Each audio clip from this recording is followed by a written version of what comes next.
Hello, how are you doing? I'm really fine. Welcome to the third, I mean, the fourth parts of the HEC GeoHMS within the, which including the introduction part. And in the last video, we have seen about project setup, basin processing, and generating different characteristics of the watershed on the last video. So for today's we will see on parameters, HMS, on creating HMS projects and the like. So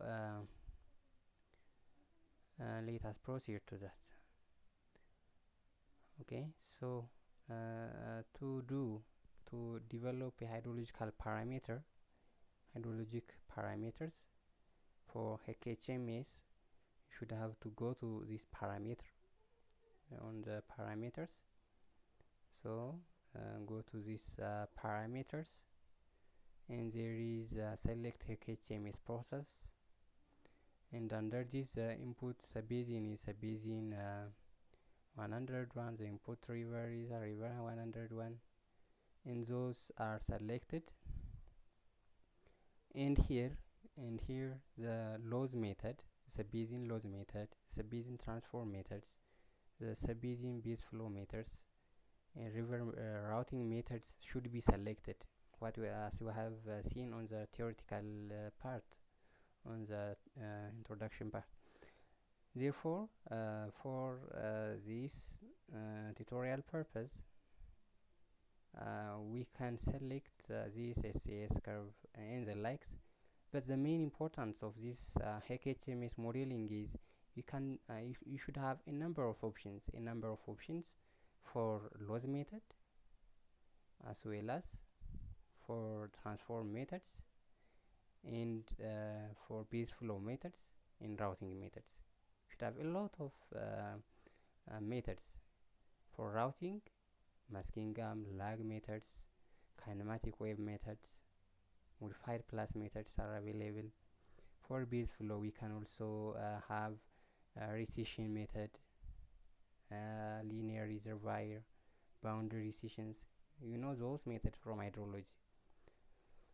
So it is the main advantages of using HMS for modeling runoff or other things. Therefore, for this tutorial, let us use for the loss method SAS method, and for transform SAS, for Baseflow recession, and for routing lag methods.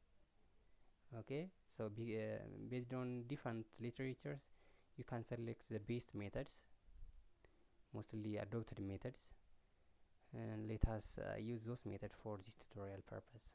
Okay, so for loss method SAS, and for transform method can also use SAS method.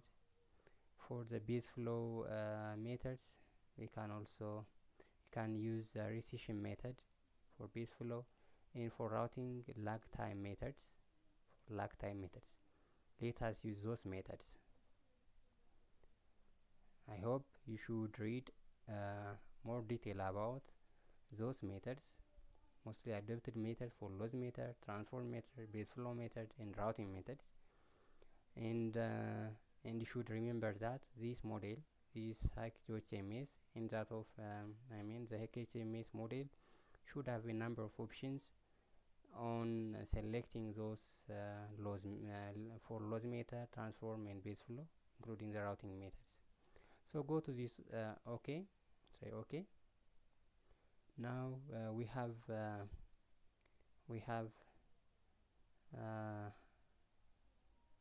selected HMS processes. You see, we have selected different methods for Baseflow, routing, and transformation, and the likes. Okay, after that you should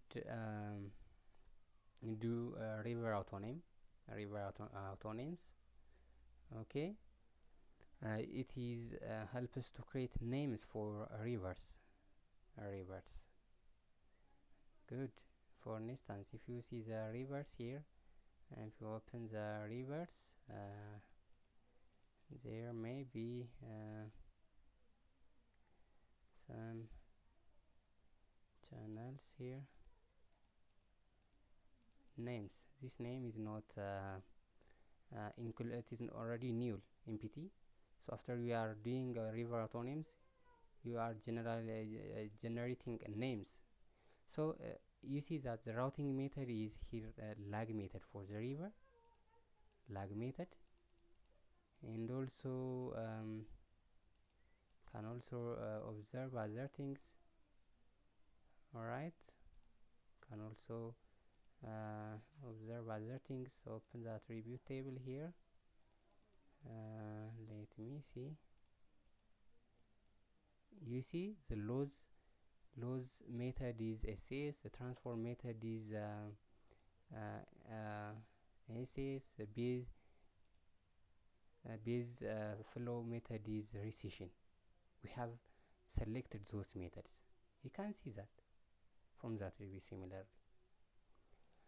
And if you see that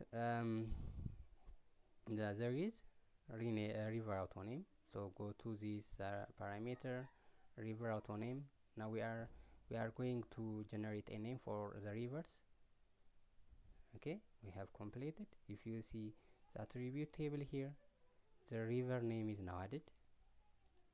You can see the river name. You see river 10, river 20, river 13 in the likes. We have created the name of the rivers in such a way. And the other thing here is you can also see the river names in such a way. We can also give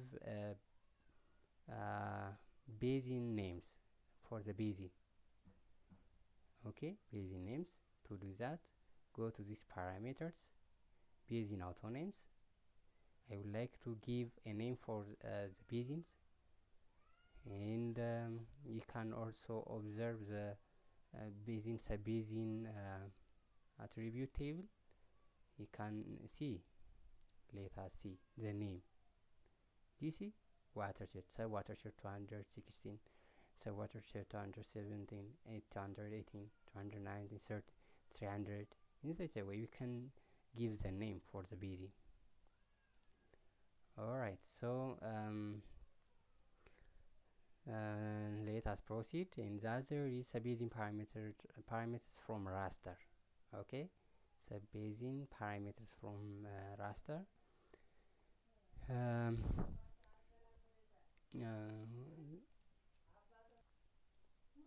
Alright, so the other thing here is a basin parameter from raster.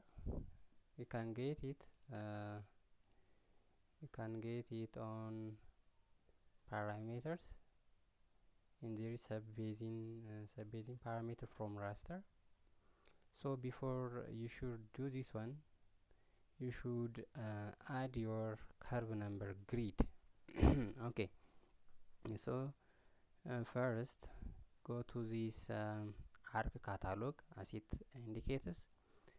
To do this, right click on the glgalabai.dbm on the catalog, import raster dataset, and we will do similar tasks in such a way.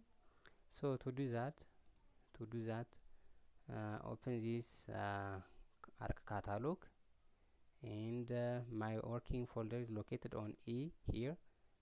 Expand this one, and my folder is this one, HEC GeoHMS, this one, and right click on this one, HEC GeoHMS and HEC HMS GDB database. Right click on this, import, go to raster dataset, click this one, and by default the output geodatabase is now selected. On the input raster you should give the curve number grid. I will show you for the coming video how to prepare a curve number grid from the soil in the land cover map. Okay, for now there is a prepared curve number grid. We can see that my data, my input data here is located on the desktop, and there is HEC GeoHMS and HEC HMS data. Here is the curve number grid. Okay, this is the curve number grid. So for now let us use this map, but for the coming video I will show you how to prepare the curve number grid. Now on the input raster you should select the curve number grid here. Go to this one. My data is located on the desktop. Go to this my input data is located on desktop.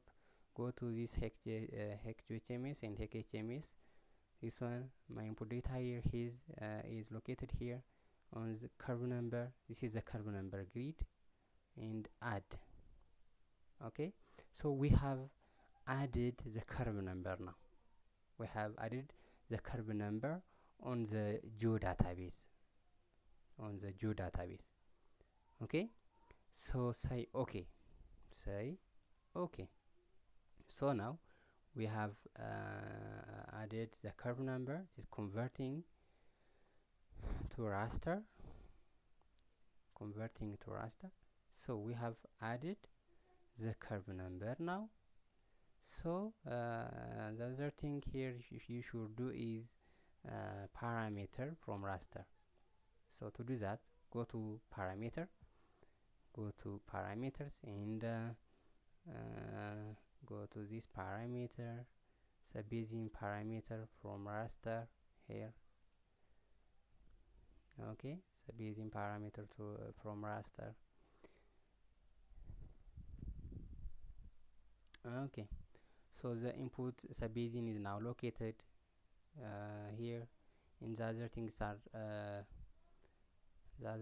are here the optional, and here you should select the curve number grid, but is not available here. Let me first add the curve number, this one under this table of content. This one is the curve number grid. Let us see the attribute tables of the curve number grid. This one is the curve number, the map of the watershed based on curve number.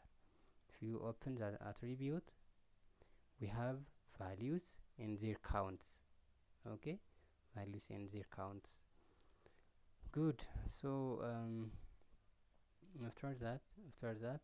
after you are adding your curve number in such a way, grid in such a way, go to this parameter, the Bayesian parameter from raster, and as we see here is this input Bayesian is now selected by default, but you should give the input curve number here, the input curve number grid. Okay, the input curve number grid. You can see the manuals. The other things are now optional. So since we are doing curve number lag method for routing, you should need a curve number. That is why we are giving this curve number grid. So go to this say OK after you have inserted the curve number grid. Alright, so the other thing is we should do CN lag, curve number lag, and now we have done this Bayesian parameter from raster. And to do this curve number lag, go to this parameter CN lag here, curve number lag. Now curve number lag successfully completed. Okay, say OK here, and the final thing here is develop HEC HMS inputs. Okay, we have now completed um, our tasks that should be done on HEC GeoHMS for HEC HMS inputs. So after this step we will develop HEC HMS inputs. Okay, the first thing is maps to HEC HMS units. Okay, maps to HEC HMS units. Go to this HEC HMS map to HEC HMS units, and the raw DM is selected, the basins are selected, longest flow paths, androidal longest flow paths. Those things are necessary. That is why we are doing those things before. The reverts, the centroid. So say okay here. We have select the type of unit conversions. Let us use English. If there is any you should select the unit as SI unit. Okay, international unit, and say okay. Okay. So this unit should be SI unit. We know that the SI unit of something is this one. We may say by default says that is you should select this unit. So say okay here. Say okay.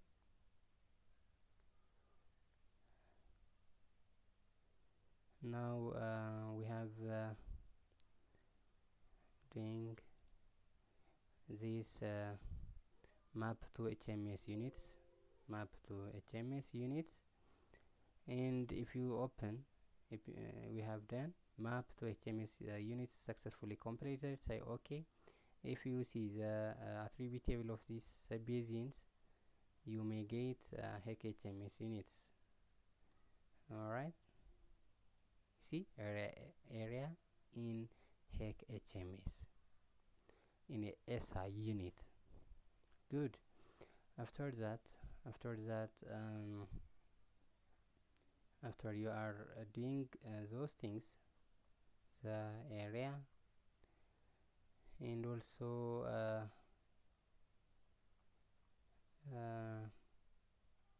you can also see the elevations on the rivers. You can also see that from the river. You can also see the HMS units. You see, this is this one is a river downstream elevation in HMS, river length in HMS, and also elevation as upstream. Okay, those should be calculated similarly after you are doing this map to HMS units. And if you check those things, the other thing is HMS check data, HMS check data, and go to this HMS check data, and it shows you the locations of your working folder or files. Okay, and you can see that. So to do that, go to this HMS check data, say okay here, and it says HMS data is completed. Would you like to see log files?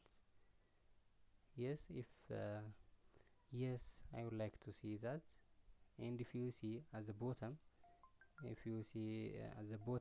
there is no any error. No, there is any problem. If there is any problem, you should revise your model. The unique name is no problem. River containment, center containment, river connectivity, VIP relevance. Those the errors for those parameters should be checked, and there is an error right now, so you can proceed your work. We have checked the HMS data. After that, you should do HMS schematics. HMS schematics. You can select HMS schematics. Okay, so this such window is now will appear, so we can do HEC HMS schematics. Go to this HEC HMS and HEC HMS schematics. Now the project point, the centroid, the rivers, the basin, and the lakes are selected. Say OK simply. Say OK. Now the river schematics is now created here. Alright.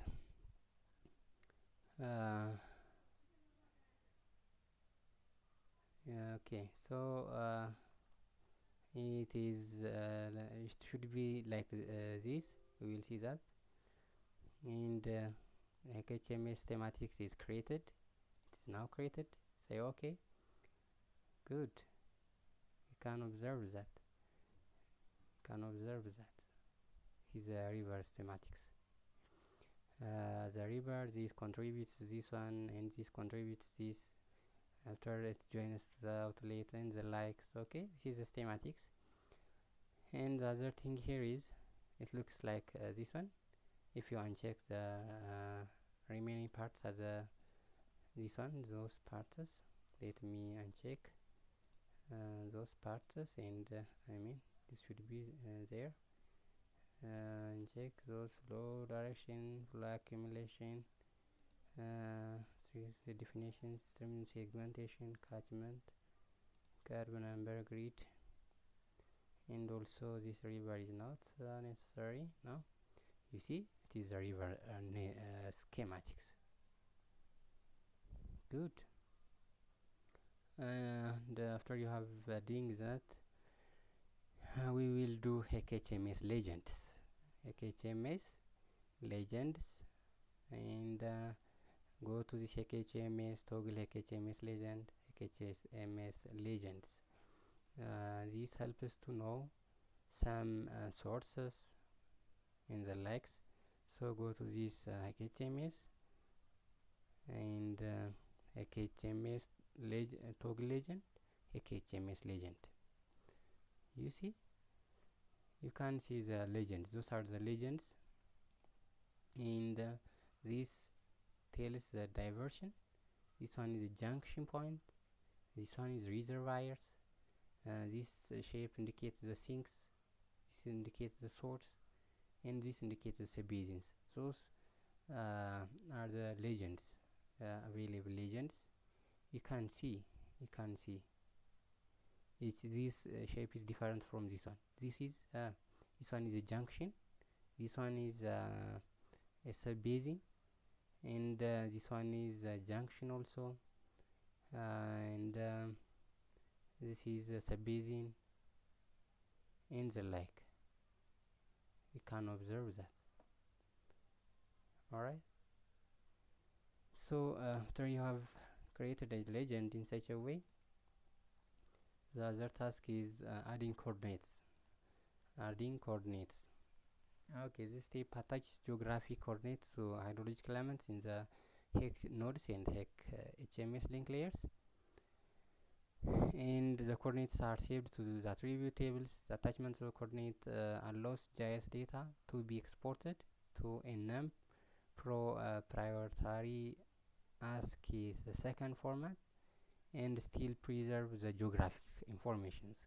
So to add informations, to add coordinates, go to this HMS, add coordinates, and only select by checking or pressing OK, you can add coordinates.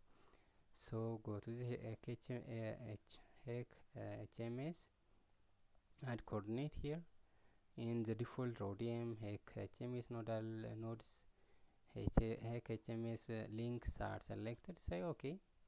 So we have added the coordinates. The unit conversion spatial reference does not have a unit for the coordinate, using the linear units instead. It says say OK. So add coordinate successfully completed. Okay, so we have added the coordinates. And we have approaching to finish this model, and we will prepare data for model export. You should export these HEC GeoHMS for HEC HMS model. Therefore, to do that you should export this model. Select HEC HMS, prepare data for model export, and say OK. Let us prepare the model for export. Prepare this HEC HMS, prepare data for model export, and all things are by default extracted. Say OK. Yes, model table will be overwritten. If you want to preserve current values, copy or name the table and try again. Do you want to continue? It says yes, I would like to continue, and it is working. The other is background shape files. Background shape file. It should be done on HEC HMS background shape file, and the subbasin and the river layers should be selected for this case. After that, you can do the background shape file. Alright, so it is now working. Wait for a minute. So this background shape file, the background shape file option captures the geographic information of the subbasin boundaries and the stream networks. And after you have doing this background shape file, you will do the basin model files. The basin model file captures the hydrological elements, their connectivity, and related geographic information in the ASCII too. Okay. Therefore, you should do those things. And now this preparation for module export is completed. Say OK, and let me active the river in the subbasins. After that, go to this HEC HMS background shape files. Say OK here, and subbasin and the river shape file is successfully created. And the other is basin model files. Basin model file. Go to HEC HMS basin model file. We have exporting the basin files. We have exporting the basin files. Alright, you can read more about it. And additional HEC HMS project files can be created by HEC GeoHMS. However, they are not necessary. Yeah, we can create different features. The basin model file and background map files can be imported into an existing HEC HMS project. Okay, therefore we are approaching at the end of this HEC GeoHMS project. GeoHMS project. Okay, this is the basin model file exported successfully for the basin model file functions, and its location is available here. Okay, on the HEC GeoHMS HEC HMS GitLab by under basin. Say OK. So we have exported the basin model file, basin model file. Good. So the other thing, after we are doing basin model file, you should do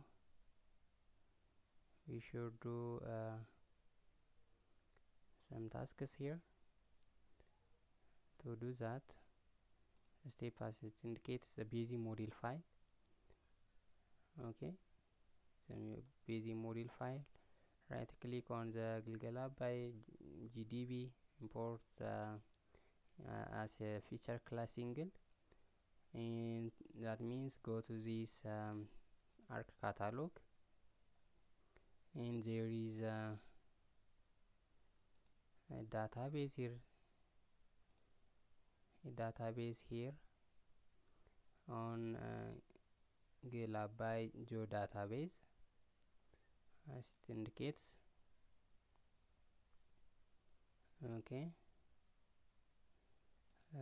under this, right click, import class single, feature class single, then feature class to feature class, it says, yeah, and the input feature is station point. Okay, the input feature is here. You should select the station points here. We have station points, so it is better to add your station point, or you can also select the station point here. Okay, weather. No, let me add station point first. Under this, add, there is weather. No, there is not the station point. Shapes, yeah, this is under the shape. There is a station point here. The station point means it contains, we'll see the attribute table now by adding it. If you if you open the attribute table, those are the stations, the station points, where the different meteorological variables are like that of evapotranspiration and rainfall are collected from those stations. Okay, so those are the stations. Those are the stations. So after you have adding on the layer, go to this our catalog, GitLab by DB, and it says export. I hope that import. We will import this one. We will import feature class single. The input feature is the station point here. The output feature is for the output feature, let me give us met station, the meteorological station, it means station, and also it is optional. This expression option is it's optional. After that, say OK. Okay, say OK here. So we are importing those meteorological stations to our database.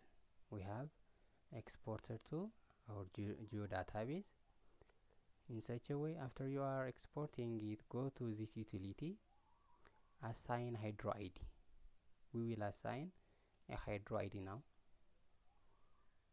Assign a hydro ID.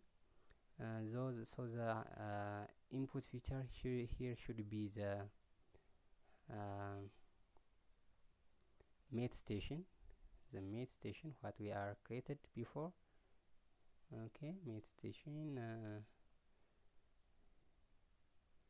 You may add the met station at this point. We can leave this one. We can uncheck this one and add the met station, what we are created from the folder, working folder. I mean this one, and not this one. A. In the folder here is HEC GeoHMS and HEC HMS, GLGLABY, and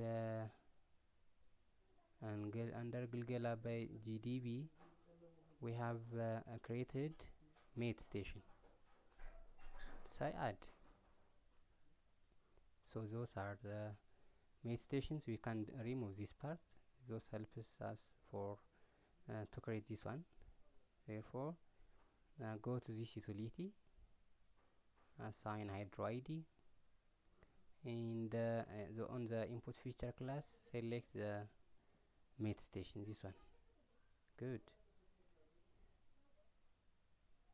You see, we have selected the mid station. Say okay here. Now we are assigning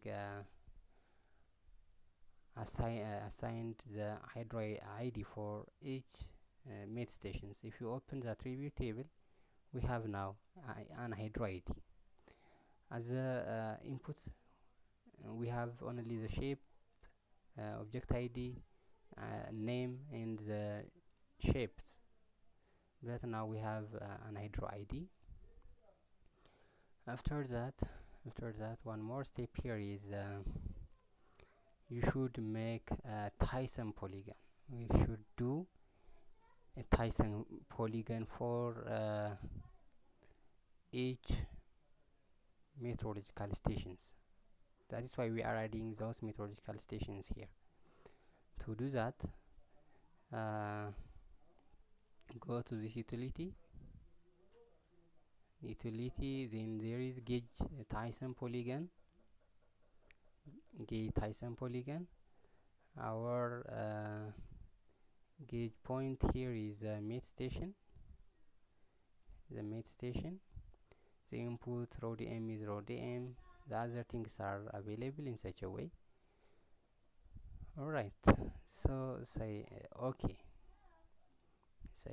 here. Therefore the model creates a Tyson polygon using those meteorological stations. There may be some warnings here. We can do some arrangements here. Okay, so it has some errors when we are creating Tyson polygon, and it is better to proceed for the coming video by resolving the problems. Okay, so after you have finished the Tyson polygon, we will do gauge weight. Okay, gauge weight